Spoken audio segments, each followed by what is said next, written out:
بسم اللہ الرحمن الرحیم۔ عذاب کیوں آتے ہیں؟ پچھلی قومیں تباہ ہوئیں، ان پر عذاب آنے کی کیا وجہ تھی؟ آخر انہوں نے ایسا کیا کیا کہ اللہ نے ان پر عذاب ہی نازل کر دیا؟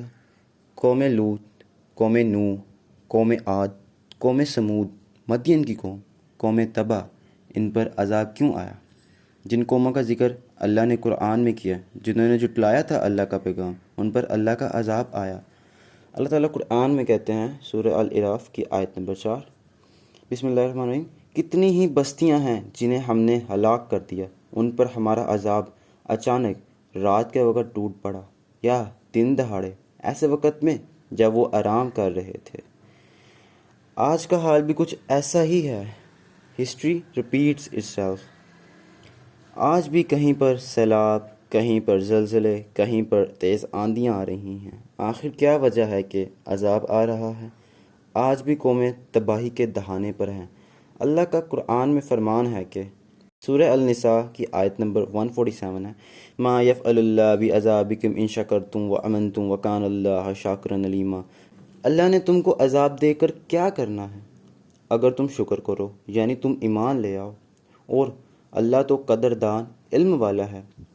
اگر بندہ اس کے حکموں پر چلے، اللہ کیوں کر عذاب دے گا؟ اللہ تو ظالم نہیں ہے، بندے خود اپنے پر ظلم کرتے ہیں۔ اللہ تو کہتا ہے سورہ الاعراف کی آیت نمبر 96، کاش بستیوں والے ایمان لے آتے اور اللہ کی نافرمانی سے بچتے تو یقیناً ہم ان پر سماوات و ارض کی برکات کھول دیتے، لیکن انہوں نے اللہ کے پیغام کو جھٹلایا، پھر ہم نے ان کو پکڑا کہ وہ خلاف قرآن کام کرتے تھے۔ یہ بستیوں والوں نے تو خلاف قرآن کام کیے تھے، تبھی ان پر عذاب آئے۔ اور آج کیا خلاف قرآن کام نہیں ہو رہے کیا؟ اللہ تو کہتا ہے کہ میرے حکموں پر چلو، میں تمہارے لیے کائنات تابع کر دوں گا۔ جیسے ہی مسلمانوں نے قرآن سے باہر کام کیے، ویسے ہی ان کی تباہی ان کے مقدر میں لکھ دی گئی۔ سورہ نمبر 22 آیت نمبر 65، الم تری ان اللہ سخر لکم ما فی الارض، کیا تم نے غور نہیں کیا یہ کہ اللہ نے تمہارے کام پر لگا دیا ہے جو کچھ زمین میں ہے؟ اللہ کہتا ہے سخر لکم، میں نے تمہارے لیے مسخر کیا ہے۔ پھر جب اللہ نے اتنی نعمتوں سے نوازا ہے، ہم اتنی نعمتیں جن کا شمار بھی نہیں کر سکتے، تو وہ کیسے عذاب دے گا؟ اللہ جس کا قانون بناتا ہے پھر اس کے نفاذ کی قدرت بھی رکھتا ہے۔ اللہ کا فرمان ہے، کوئی مصیبت نہیں پہنچتی مگر اللہ کے قانون کے مطابق پہنچتی ہے، اور جو اللہ کو مانتا ہے وہ اس کے ذہن کو رہنمائی فرماتا ہے۔ یہ حقیقت ہے کہ اللہ ہر شے کا علم رکھنے والا ہے۔ سورۃ تغابن آیت نمبر 11۔ اللہ کا قانون تو یہ ہے، کذبوا بآیات ربہم فاہلکناہم بذنوبہم، انہوں نے رب کی آیات کو جھٹلایا تو اللہ نے ان کے گناہوں کے سبب ہلاک کر دیا۔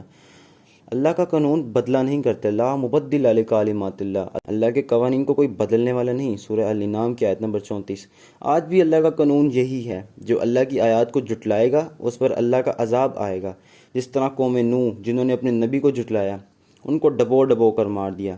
کون کہتا ہے امت مسلمہ میں عذاب نہیں آئے گا؟ حال آپ کے سامنے ہے، آپ بھی مشاہدہ کر سکتے ہیں کہ کہیں پر تیز آندیاں آ رہی ہیں، کوئی سیلاب کی زد میں ہے، کسی پر زلزلے آ رہے ہیں۔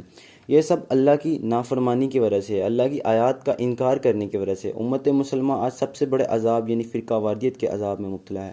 آج امت مسلمہ، جس کو اللہ ایک امت بننے کا حکم دیا تھا، سینکڑوں فرقوں میں بٹ گئی ہے۔ اللہ فرماتے ہیں کہ کہہ دو، وہ تم پر قدرت رکھتا ہے کہ وہ تم پر تمہارے اوپر سے یا تمہارے پاؤں کے نیچے سے عذاب بھیج دے، یا تم کو گروہ بندی کا لباس پہنا دے، اس طرح وہ تمہیں ایک دوسرے کی جنگ کا عذاب چکھائے گا۔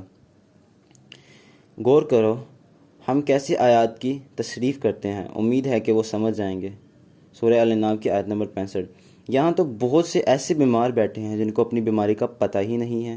قرآن پڑھیں تو پتہ چلے کہ قرآن کس بیماری کا علاج کرتا ہے، لہٰذا خود قرآن پڑھیں، سمجھیں، اللہ سمجھائے گا انشاءاللہ۔ خود کوشش تو کریں، معاشرے میں قرآن کو نافذ کرو گے تو ہی معاشرے میں امن قائم ہوگا۔ آپ نے تو سنا ہی ہوگا، as you sow so shall you reap, جیسا کرو گے ویسا بڑھو گے۔ اگر آپ کے اعمال قرآن کے مطابق ہوں گے تو آپ کو اچھا صلہ مل جائے گا، اگر آپ کے اعمال قرآن کے مخالف ہوں گے تو آپ کو برا صلہ ملے گا۔ آپ کو دنیا میں بھی اس کا پتہ چل جائے گا اور آخرت میں پتہ چل جائے گا۔